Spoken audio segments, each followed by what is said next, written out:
dying a little bit, I will take the opportunity to jump in. Welcome to the book launch for A Renewed Canadian Welcome. I am Michael Demore. I am here in some sense in two roles. I'm chair of the board of Citizens for Public Justice, and I'm also a professor of politics here at King's, and you are being co-hosted by both. I'm kicking us off today. And what I'm going to do is I'm going to start with a land acknowledgement. Then I'll say a little bit about Citizens for Public Justice, which is something some of you know a lot about and some of you may not know much about. And then I'll turn things over to Willard, who is going to introduce and interview Marco, who's one of the contributors to the book we're launching today. And we'll have lots of time for conversation as well. Feel free at any time to get up and refresh yourself, whether that's by filling yourself there or emptying yourself if you need. The washrooms, they're just down the hall and to the left. You'll find them without too much trouble. We've also got some folks joining us online, and I bid you welcome, online folks. We are in a hybrid era.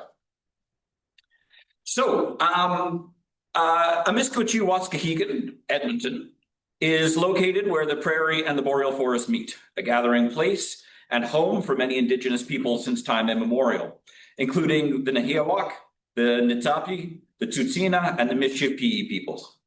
It is now part of Treaty 6 and the Métis homeland. The King's University, like Citizens for Public Justice, was founded by newcomers and settlers to this land, most of whom immigrated from the Netherlands, and has since grown to welcome students and staff from many places and cultures. We're grateful to learn, live, research, advocate, and worship in this place. At the same time, we grieve the historical and ongoing injustices that have resulted from settler colonialism on this land. We grieve for broken treaty promises, forced displacements, and land thefts, residential schools, bans on traditional language and cultural practices, and ongoing systematic racism. We grieve for our failure to live up to the best of our own spiritual tradition and the subsequent broken relationships with others, with the land, and our Creator. This mixture of gratitude and grief unsettles us, as it should. We commit ourselves to living into this discomfort and learning from it, allowing it to help us to discern our role in helping to set things straight. This evening, we'll be talking about seeking welcome and justice for newcomers to this land. We recognize that migrants, like all of us, are treaty people and are participants with us on the journey of reconciliation and decolonization. We recognize that Canada's colonialist policies have also harmed, excluded, and contributed to discrimination against migrants since its founding and continuing today. The tasks of working for justice for Indigenous peoples and for newcomers and would-be newcomers are not separate tasks from one another. Both King's and CPJ have made commitments to this task. CPJ has worked deliberately on opposing Canada's colonialist and extractivist policies since its intervention in the Mackenzie Valley Pipeline issue in the mid-1970s. King's has made explicit commitments connected to the Truth and Reconciliation Commitment hearings. It's my prayer that our conversations today can be a small part of living out those commitments. So, Citizens for Public Justice, again, which I don't need to introduce to some of you, is a faith-based social justice advocacy organization currently based in Ottawa. It has a long history. We celebrated its 60th anniversary about 2 years ago now, 3 years ago now, also with an event here at King's. It has focused over the past few decades on three major policy areas. One is climate justice, another is poverty in Canada, and the one we're here to discuss today, which is refugee and migrant rights. We've had a number of campaigns associated with that. Quite recently, CPJ played an important role in campaigning to advocate for provinces to cease offering its prisons for refugee detention facilities, which a number of provinces did. And we had quite significant success with that.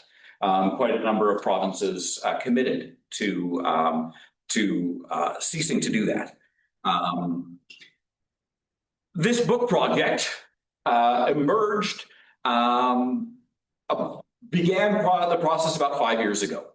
Approximately 5 years ago, a little longer than that, in 2020, I believe, CPJ's refugee and migrant rights policy analyst, Stephen Kaduli, sadly passed away quite suddenly.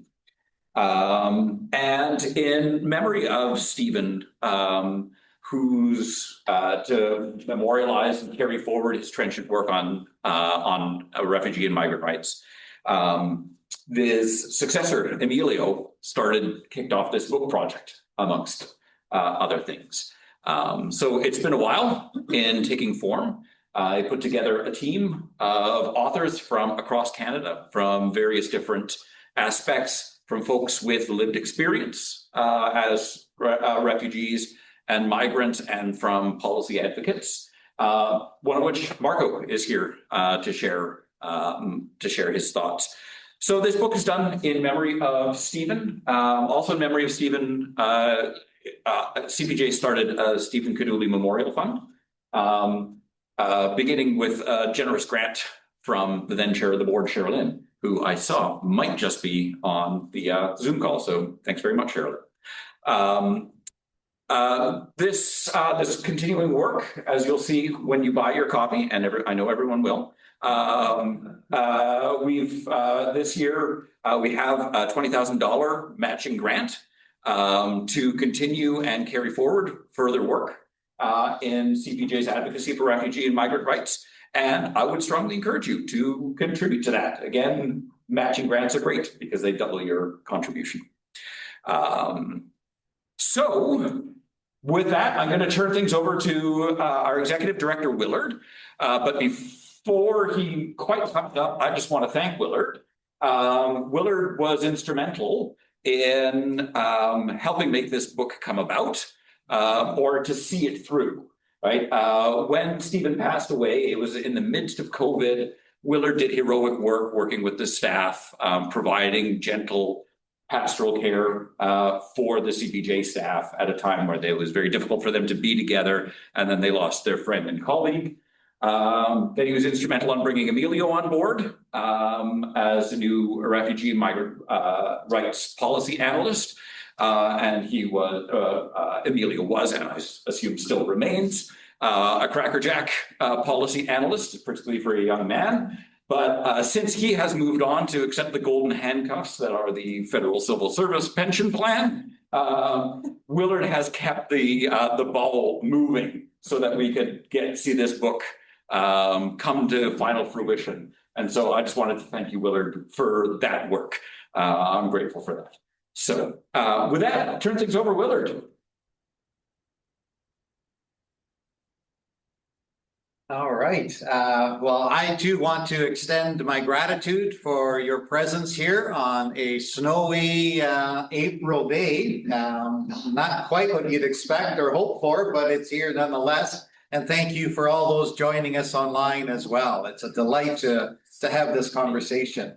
And I'm really pleased to have Marco Luciano here. He is one of the contributors of a chapter of the book. And so we're going to have a bit of an interview with him. Marco is the director of Migrante Alberta and the coordinator for International Migrants Alliance Canada. Marco brings over 20 years of experience as a labor educator, organizer, and union representative to migrant advocacy work. We are honored that Marco authored a chapter, which you'll find in the book, A Renewed Canadian Welcome, titled The Roots of Migration, a Comprehensive Approach to the Problem of Regularization. So we're going to have some excellent conversation. And maybe to start with, Marco, I'll get you to come on this side here so the camera can see you better. Your chapter refers to the different terms that we use in the sector. And so I wondered if it might be good just to start with a bit of a quick definition. What's the difference between a migrant, an immigrant, and a refugee? Well, first of all, thank you for the invite. Thank you for the opportunity to, to write a chapter in that book, and also to CPJ, which I just heard today, 60 years old, and congratulations, and I hope I reach that age. But CPJ also, by the way, is involved in an initiative that we have, right? It's called Church Witnessing with Migrants, which is we're trying to kick off with different faith groups to be involved in migrant justice. It's still, finding its way, finding its roots. But for folks who want to get involved, let me know, and we'll plug you in. But in terms of, I guess, definitions, it depends on who you ask, right? When you ask the Immigration Canada, they will give you a certain definition. For example, refugees are people that came from countries in conflict or seeking refuge, from those countries, and they have a list of countries that are in quote unquote conflict. Immigrants are those that are permanent residents, not necessarily citizens yet, but they came in Canada and they are, they get their status and they are working as Canadians. The only difference between citizens and immigrants are voting rights. And of course, migrants are the ones that came here, invited to come here under different programs to work. There are workers under the temporary foreign worker program, which comes to Canada to work in low-wage sector, the fast food sector. You'll see many of them. There's also the 60-year-old program called Seasonal Agricultural Workers Program, which recruits migrant workers from Latin American countries, mainly Mexico and the Caribbean, to come and work in Canada. Actually, I think they are here already, starting to plant those seeds, and they stay until October, where they have to go back to their country. They have no way of staying in Canada. I think those are the terms, but also within those sectors, there are the undocumented. The undocumented people that came to Canada principally with status, but for one reason or another, they lost their status and they stay undocumented. And there's many reasons why they are undocumented. So those are some of the terms. One thing though, just to add, is that refugees, while they are designated label for those in countries that are in conflict, the way the International Migrants Alliance see refugees, that in the current context of global capitalism, people are refugees, whether they're economic refugees, refugees that are from the war-torn countries, but also climate. There are people that are victims of rising waters or drought. They're trying to find refuge, and they are also refugees. But these refugees that are victims of climate are not designated by the United Nations as refugees, which is very unfortunate, but they are refugees. Yeah. Well, there's a chapter dealing with that in the book as well. For sure. A big part of our work at CPJ is to continue to not only advocate the government, but also the public. And this first question, immigration has been a hot topic in the media and Canadian politics lately. And we're seeing migrants being scapegoated for things like affordability and housing crisis. And the book, A Renewed Canadian Welcome, focuses on imagining what Canadian immigration policies and practices would look like if they were based on human rights and informed by lived experience. So as we seek to understand the experiences of refugees and migrants in this current moment, can you share how the blaming of migrants is misplaced and what impact it has on refugees and migrants? That's a hard question to answer. I think when we talk about migrants and scapegoating, I think we could look at Alberta. No. Last week, unfortunately, the UCP government have put forward Bill 26. No? Bill 26 is a what they call the Immigration Act. I don't have it in my head at the moment, but it would supposedly protect migrants, no? From consultants, from recruiters, no, from employers, by one, imposing punishment for them, but also they will start to surveil, migrants as well as their employers by registering migrants and employers. And the problem with that is that it will really create fear, among migrants, even employers that are, those small employers that needed the migrant workers.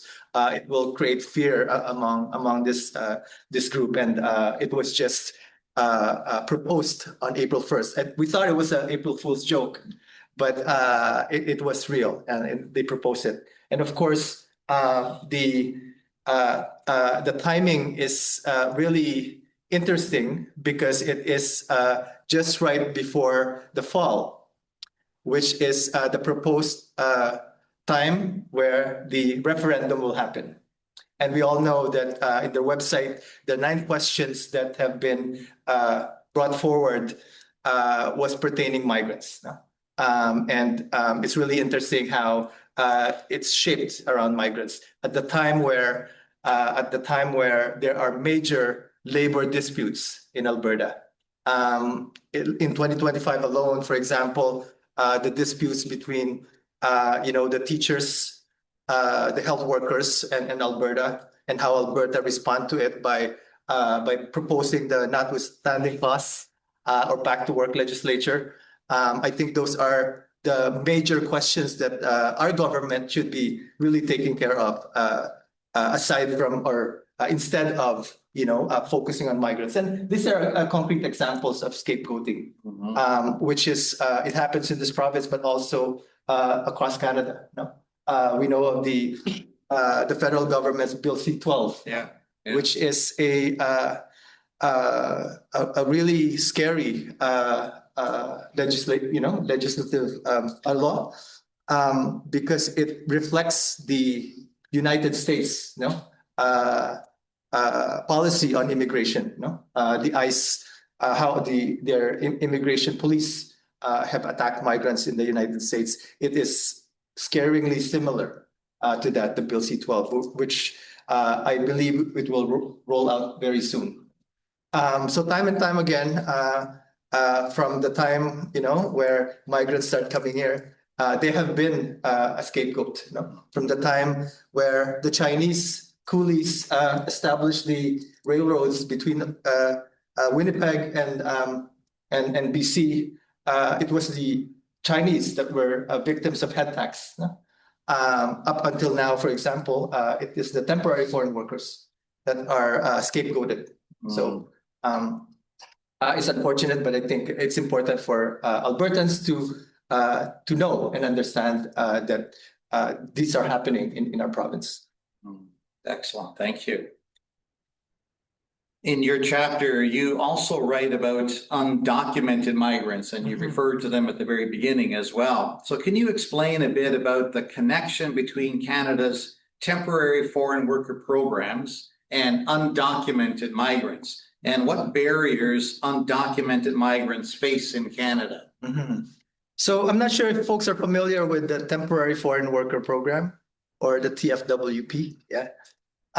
It is a federal program that recruits migrant workers. It initially in 1970s, when Pierre Elliott Trudeau opened up the immigration for temporary migrants to work in constructions, etc., high-skilled jobs. But when Jason Kenney take over the immigration in, I believe, 2002. No, they shipped the whole program to importing cheap disposable labor. Pretty much, the quote unquote low skilled workers that works in the fast food industry. But also there are workers that are coming into Canada as caregivers. No? So they take care of the elderly, the sick, and the children. And also as I mentioned earlier, the seasonal agricultural workers program. And when they shifted that, they opened up the gates of immigration. No? So rather than the federal government providing subsidies to unionize childcare facilities, they open up the immigration to get caregivers from the Philippines. No? They don't only take care of children; they cook, they clean, they do massage, and they drive the car of their employers. No? So it's a win-win situation for them. But in the end, it became a funnel for those that who wanted to stay as permanent, but also because there's a floodgates are open. Not everyone was able to become permanent resident. There is always this cap that are dangled. No, so these migrant workers compete against one another for that beloved document. Oftentimes, especially caregivers who are staying in their employer's home 24/7 are victims of exploitation, sexual abuse, in order for them to be able to get that coveted, document signed by their employer. In the end, many of the migrant workers who's not lucky enough to become permanent residents become undocumented. Why would they stay, you ask? And we ask that same question. It takes a whole course of migration and neoliberalism to understand why they leave in the first place. And in a nutshell, many people in the global south, like the Philippines, really try to leave our country to find a better job. Precisely because of one, the development agenda being pushed by countries like Canada and the United States and the Philippines, and they extract labor and materials from our country. Of course, colluding with the corrupt government creates a population of poor people, a population of people that either do not have a job or underemployed, and this is why they were forced to go abroad. Many people would say, if you ask them, why would you go to Canada? Why would you go to Alberta, where there's minus 40 degrees? It's not for experience. But initially they would say, yeah, I want to experience to live in Canada. But the more you talk to them, the more they would tell you that I gotta feed my family. I gotta send money back home because there's, my children needs either go to school or eat, pay rent, etc. Because our government cannot provide that. And of course, when they're in Canada, there's so many socioeconomic issues that's attached to being a migrant worker, from exploitation in the workplace to being a victim of immigration consultants and recruiters paying up to $10,000 just to get their documents, to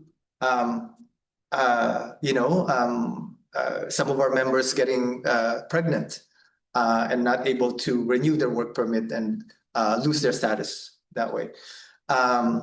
Many migrants lose their status, and they would not leave or go back home when they lose their status, precisely because of the socioeconomic conditions that's happening in the Philippines. One interesting thought even is that in the current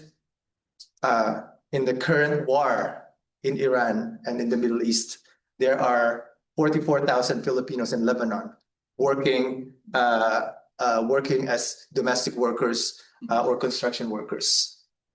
Not even half of them wants to go back to the Philippines, and they're getting bombarded day after day by bombs. I have a friend that organized there, and they would say, if we go back to the Philippines, we'll die also. We'll die of hunger. Might as well die making money for my family here in Lebanon, right? So I think those connections are very present, and unfortunately, many of our colleagues or fellow Albertans have not heard of the temporary foreign worker program, or even undocumented migrants in Alberta. Yeah. Which is anecdotally about 70,000 Albertans, and that's conservative estimates. We have a number that floats around across Canada, which is 500,000 undocumented migrants in Canada, which is, I thought, very conservative. That guesstimate is started in 2022. It's 2025, and I believe with the restriction of the program, it will grow exponentially. Well, your chapter does a good job, and other chapters as well, really showing how the Filipino government is actually encouraging that labor migration, right? Because of the money that comes back from migrant workers back into the country. So it's a big problem. And as you've indicated too, and your chapter gives some good life stories of people that have been impacted like that. So it's migrant, particularly the temporary foreign workers, they come, they're not undocumented at that point.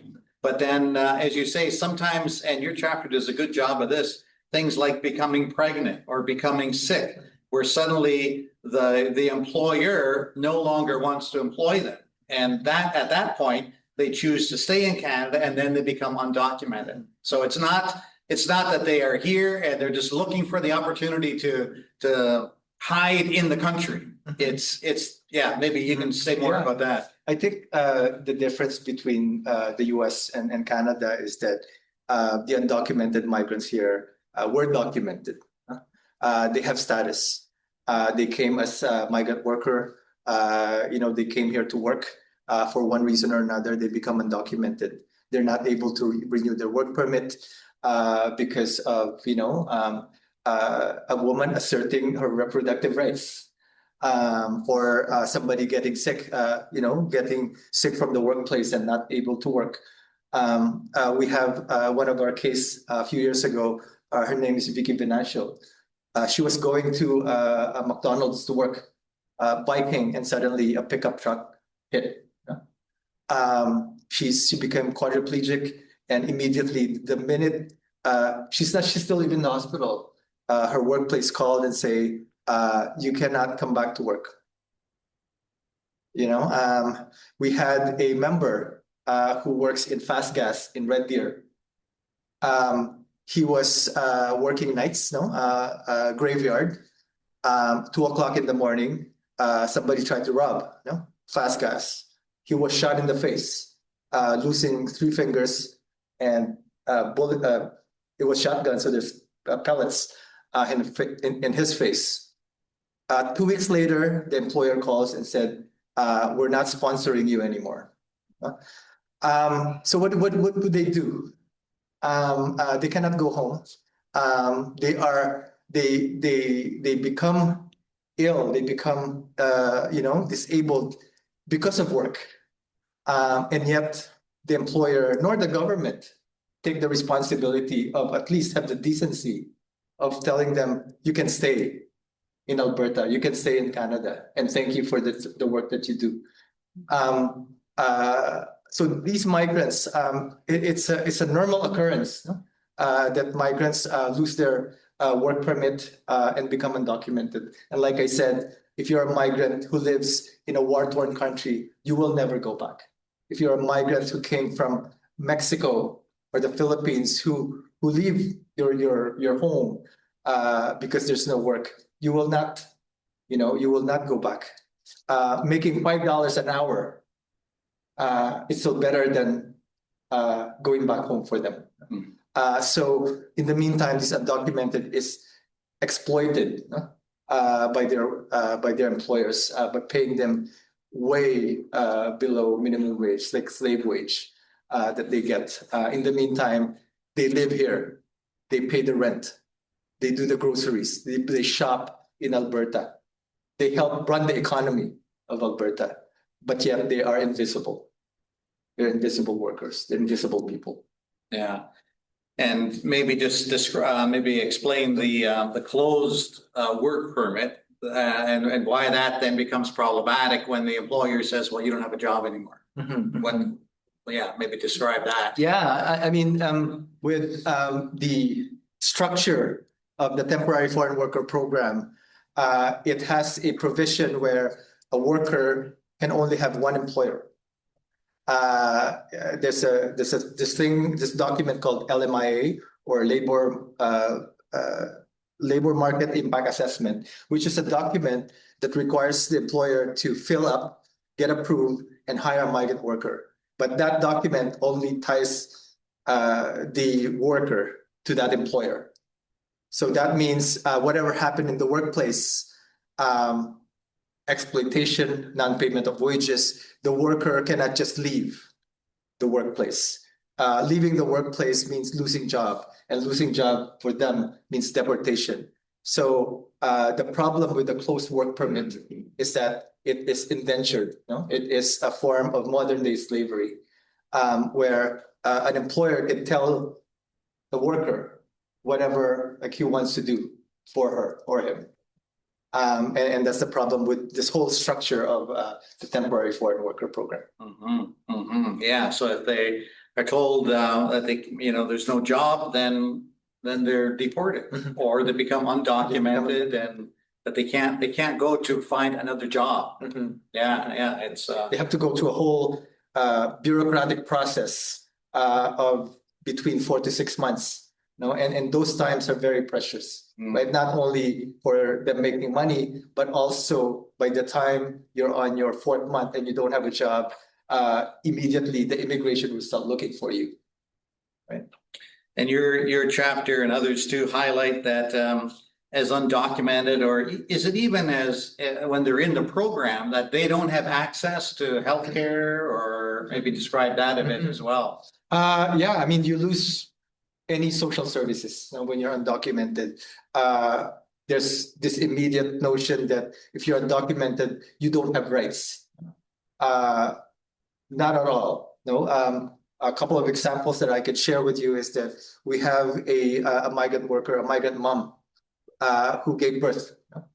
And when she went to Royal Alex Hospital, immediately the reception said, if you don't have health care, you cannot come in.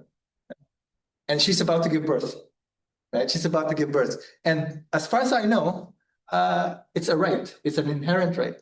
But the nurses and the staff at Misericordia refused a pregnant woman their birthing rights. It was in the news, actually, here in Alberta. So they called one of our organizations, Aware, and what they did is they organized a group of women to go with her to Misericordia. And by that time, they're also refusing her, but because there's a group of people with her, they were able to, she was able to give birth. But right after she gave birth, she was kicked out of the hospital, right? A couple of months later, she gets the bill. Right? And we said that don't worry about it. At the end of the day, it was the minister that will pay for it, etc. And we will talk with some MLAs to make sure that happens. And then, of course, the Misericordia stopped billing her. It was the agency, the collection agency, that started harassing her afterwards. So those are one of the issues that are faced by migrant workers. Recently, in the province of Alberta, children that are undocumented or have undocumented parents are kicked out of school. You know, we have several children that are now just at home doing nothing because there's no, they're not allowed to go to school. No? And it's really just about putting a couple of seats, no, in the classroom. But even the principals, we talked to the school board about it, and they said, you know, they're supportive, but they cannot do anything about it because it's about the money. No? It's about how they calculate each child, you know, and how they bill, you know, the provincial government.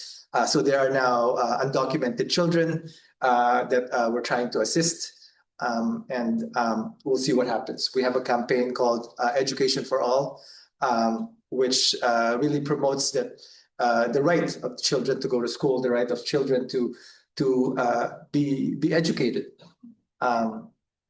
So those are the issues that we face in relation to undocumented. Now it's not just workers that are undocumented; children are also undocumented. In your chapter, you also discuss the role of migrant-led labor organizing and movements for justice and migrant rights, and like some of the things you've been describing. So can you tell us why it is important to center the lived experience of migrants in advocacy efforts, and how labor organizing has been an important mechanism of activism for migrants? For IMA, no, the International Migrants Alliance, and also the Church Witnessing with Migrants, one of our major motto is not about migrants without migrants. Meaning that let's not talk about migrants without them there talking about their lived experience, talking about the issues that they face, because it's them who would lift themselves. It's them that will be telling their stories, and it's them who would connect, you know, their issues with the working class issues of the people in Canada, of the people in the workers in Alberta. We really believe that the issues of workers, whether that's wage, whether that's right to work, whether that's safety, work safety, is also a migrants issue. It's not just a workers issue, and it's important for us to build that solidarity between local workers and migrant workers, because we're all at the same boat in relation to the continuous attacks against the workers, the continuous privatization of our public services, etc. So we thought that it's really important for us to connect, you know, the labor struggles with migrant struggles. We thought that, you know, migrants' rights are labor rights and human rights. Excellent. Maybe one last question before we open it up to questions. A renewed Canadian welcome also emphasizes the role of civil society as walking alongside refugees and migrants and following their lead rather than approaching these justice concerns from posture of charity. So as we look to support migrant-led movements for justice, what other calls to action do migrants have for us as civil society as to how we should respond to the harmful policies and discourse that we are witnessing? I think first of all, I cringe a little bit when I hear the word allyship, right? Which is always mentioned by civil society groups, by advocates, by our friends, and they asked me why, and I said, allyship is really a person looking from the outside in, no? Supporting from the outside, providing help, no? And I see us all together, rather than building that allyship, is to building solidarity, seeing each other's struggles as the same, no? So that we could work together, so that we could fight together, and it's not seen as a charity where an Albertan or a Canadian would, similar to giving $5 and say, you know, I did my job, right? But it's really about connecting our struggles, having that interconnection between migrant struggles and our current struggles in society. And so with that, we encourage the civil society groups to actually be part, of migrants movements. We're doing that actually with the Church Witnessing with Migrants, where faith communities are who are really back then at the forefront of the sanctuary movement, right? Where faith groups are actually involved in opening up their doors and getting the migrants to seek sanctuary in their places of worship.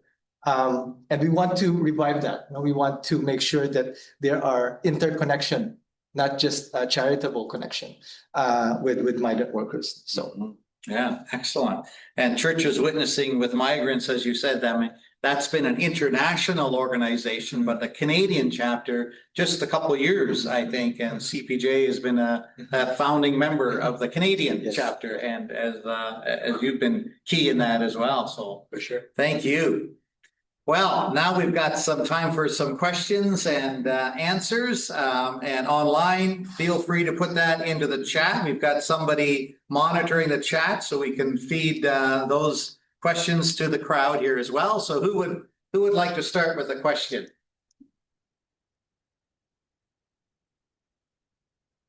Well, I have a question. I'm interested to know what you think or how you think Albertans should respond to the provincial government's plan to insert a citizenship marker on the driver's licenses, and whether you see that potentially as an opportunity for some kind of meaningful civil resistance to the provincial government's policies in this area. That's a good question. Yeah, that's a good question. That's scratch my head. I think I also asked that question, why? But if there is a motivation to police the people of Alberta, regardless if they're migrants or not, we need to ask those questions. It's really not just a simple centralizing information. It's also policing the people of Alberta, making sure that those that are not qualified to be Albertans should leave Alberta, and those that have those stickers on their driver's license, then they're the ones that can stay in Alberta. So I think having that, even as simple as that, can be a means to discriminate, people, and many of these people are people of color, unfortunately, and that is, I think, something that we need to ask as Albertans. Yes. I have not read Bill 26. It's on my agenda to do so. And I have some experience in the broad work to address human trafficking, whether for labor exploitation or sexual exploitation or organ. Do you see anything in Bill 26 that might help tackle the human trafficking for labor exploitation? Because we know what happens in Alberta. We've been trying to raise awareness about that. What you described, like a person being tied to an employer, it can cross from exploitation into trafficking and that whole control. I'm just wondering, is there anything in Bill 26 that may be constructive to addressing labor trafficking in Alberta? That's supposedly the intention. When they propose it, it's still, I think, on the floor, being discussed. But I'll give you an example. The anti-trafficking, the Canadian anti-trafficking, anti-labor trafficking supposedly established to address trafficking of migrant labor. But many recruiters, vis-a-vis many immigration consultants, have devised a way in order for them to skirt or use that loophole.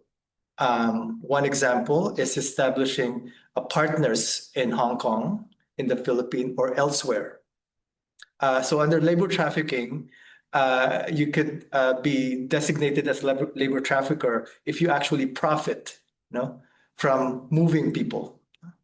But these immigration consultants and recruiters do not actually get money. But their partners in Hong Kong, their partners in the Middle East, or partners in the Philippines are the ones collecting money and remitting them back to them. So they get away, from this big loophole that called labor trafficking. Only recently that the RCMP actually acknowledged there's labor traffickers. When they talk about trafficking, it's about trafficking of children, drug trafficking, trafficking of women. But I think only in the last 4 or 5 years that they start to acknowledge that there are people from Mexico working in Fairmount who's supposed to be designated as international students, right? Using the law, the immigration policies to import cheap labor, right? And once they are here, they are distributed in workplaces where they needed cheap labor. So there are huge loopholes, and the bill 26 is something that we really need to look deeper into in terms of what really is behind this, because in our experience, many of the migrants takes the blame when the recruiters are being charged or the employers are being charged. It was the migrant workers that actually gets the big part of that blame. Many of them that get deported, or many of them was driven underground. So Thanks. One other question. There's also a couple online Did, questions. Alberta, does Alberta keep people in prison? Were we one of the provinces that signed on, or did we not? When people are being deported or moved back to their home country. I think Alberta removed their contract with the remand center. They used to pick up migrant worker who's undocumented, etc., and they put them into the remand center. Traffic men were originally put there. Yeah, they're put there. I think now they didn't renew that contract, but they send them directly to Vancouver, which have a detention facility. We thought that it's only a matter of time that Alberta will have its own detention facility. We've got a couple of questions online. Yeah, so the first question is, why do advocates why did they oppose Bill C-12, and why is this bill anti-migrants? And then the next question is, how can the media be enlisted to bring critical analysis of these legislative issues to Albertans? It seems social media is the forum, so does collective action and analysis need to move there? Okay, so did everybody hear the question? So repeat the first one, and then I'll repeat it for the people here. Why did advocates oppose Bill C-12, and why is this bill anti-migrant? Why did advocates oppose Bill C-12, and why is this bill anti-migrant? Bill C-12, as I mentioned earlier, it is a policy that deals with border security. So anything about border security is being dealt under Bill C-12, and the problem with that, as I mentioned, we will fall into the traps of US-like attacks on migrants, where anything and everything that threatens, Canadian security can be deemed as removable, and they will remove migrants. Currently, under Bill C-12, there's the restriction, anyways, that's part of it was the non-renewal or stopping the processing of refugees, right? From those that apply from 2022 up until now, they stopped processing them. No?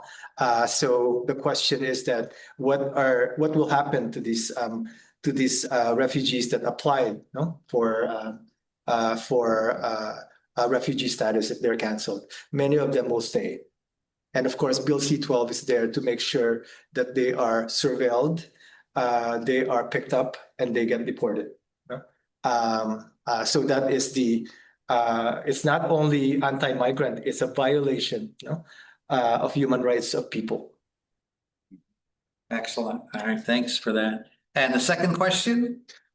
How can the media be enlisted to bring critical analysis of these legislative issues to Albertans? It seems that social media is the forum, so does collective action and analysis need to move there? Okay, so the question on the media, how can the media be enlisted to support good analysis of the situation rather than being part of the problem? Yeah. It's slippery slope with the media, right? Depending on who owns the media. But I think generally the media is important to really bring out the live experience of migrants. Whatever analysis they have, I think it's the people who should be really talking about these analysis. The advocates should be talking about these analysis, and the advocate should be ensuring that the media talks about this analysis. I see the media as really a venue, for the stories, stories of people. We ensure the stories of people. With social media, it's different though.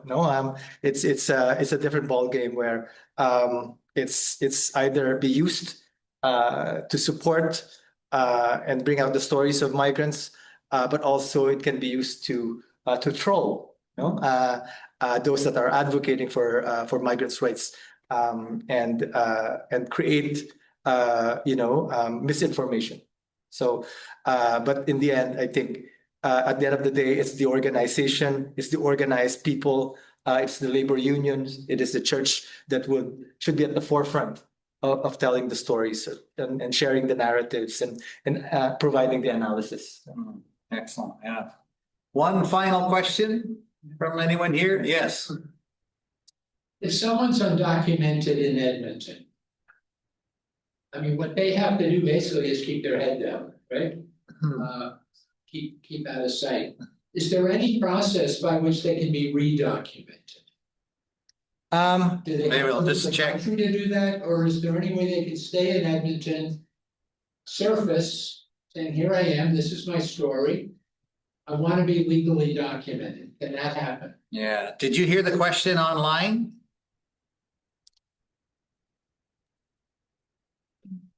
Yes, I think we did. Yes. Okay. Good. Excellent. Yes. No. So from time to time, the Canadian government, the immigration will opens and shuts its doors based on the needs of capital. If they need laborers, they open the doors and get them in. But when they started to crack down when there's overproduction, over workers, surplus of workers, so they shut it. They're like these workers are like commodities. They are treated as commodities. So from time to time, the immigration will open its doors. Such as providing humanitarian and compassionate application, opening up a new sector of workplaces where they could, or work sectors where they can apply for work, and thus, it opens up again. But for the last, I don't know, 100 years, they keep on doing that, right? Shutting in and closing its doors to immigrants and immigration. But the more we see undocumented migrants now, and the more they get empowered, they don't really care anymore.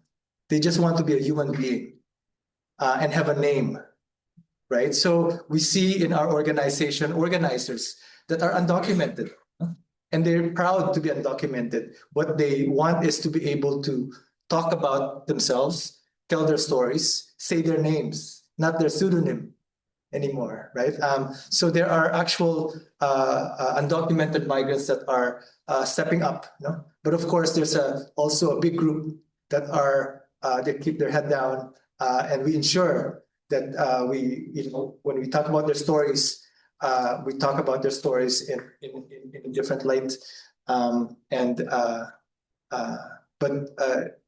I think our organization and the only way that we can really move forward with this is for all of us, for all Albertans who can be able to tell their stories, because some of them cannot tell their stories. Thank you. Any last final word you want to leave with the group? I'm happy to be here. I'm like, again, buy the book. There are so many people that took part in this book from 2020, 2022. Yeah, 2021 or so. but it's really from people who are part of the migrants movement, are able to tell the stories of their work. But also, I think as Albertans, I think it's important for us to really not be quiet. It's important for us to say something, especially when this current government is not only attacking migrant workers, but the working people of Alberta. Right? I think that's it's important for us to say something. Thank you. Thank you very much.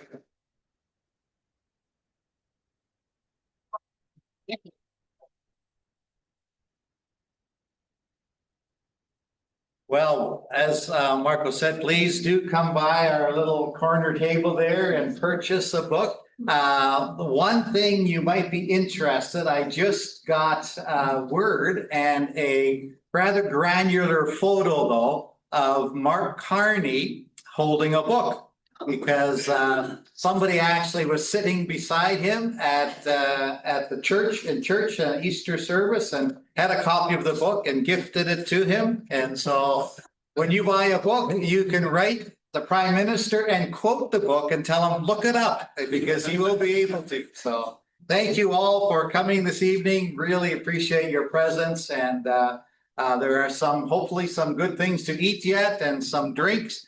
So don't be in a rush to leave, but talk to each other and see how we can keep this concern. As Marco said, we need to become loud. And so let's find ways to do that together. Thank you. Thank you very much.